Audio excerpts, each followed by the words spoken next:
Bonjour tout le monde, aujourd'hui on va voir comment créer un portefeuille Bitcoin avec Multibit. C'est parti!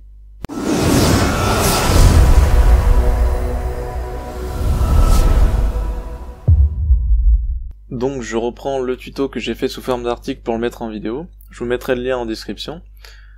Première chose avant de commencer, faut quand même que vous ayez un ordi avec un antivirus à jour. Parce que bon, on sait jamais, mais là vous allez installer un portefeuille sur votre disque dur, faut pas qu'il y ait de soucis de sécurité. Mais bon, ça c'est valable en général de toute façon. Donc quand ça c'est fait, vous pouvez télécharger le logiciel avec le lien ici. Donc l'installation normalement se fait très rapidement, en 2-3 clics. Quand c'est fait, vous allez le lancer, il va vous demander votre langue. Donc là vous choisissez français. Ensuite il vous demande si vous voulez lier un portefeuille matériel. Donc là c'est pas le cas, vous avez juste à cliquer sur suivant. Après, vous devez juste cliquer sur « Je veux créer un nouveau portefeuille », encore suivant.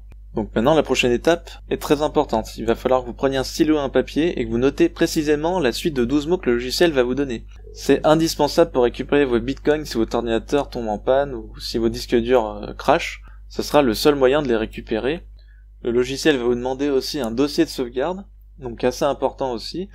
Donc après il vous conseille de le mettre sur Dropbox, moi je vous conseille plutôt de le mettre sur une clé USB ou sur un disque dur externe pour éviter que ce soit sur internet.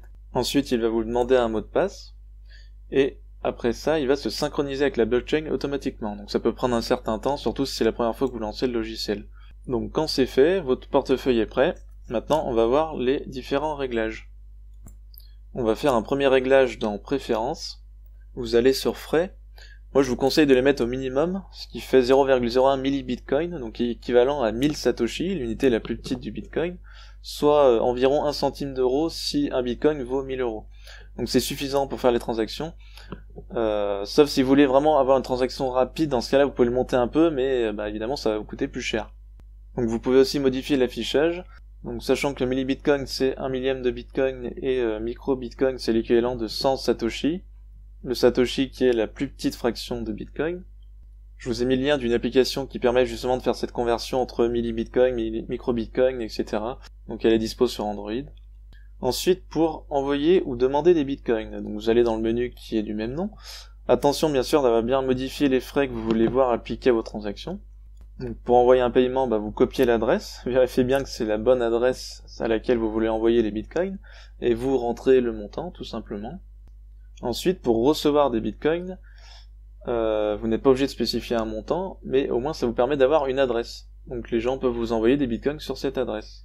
Après, il y a une autre fonction intéressante dans ce logiciel, c'est une gestion des contacts. Vous pouvez ajouter vos contacts, mettre leur nom, leur adresse mail, leur adresse bitcoin, etc.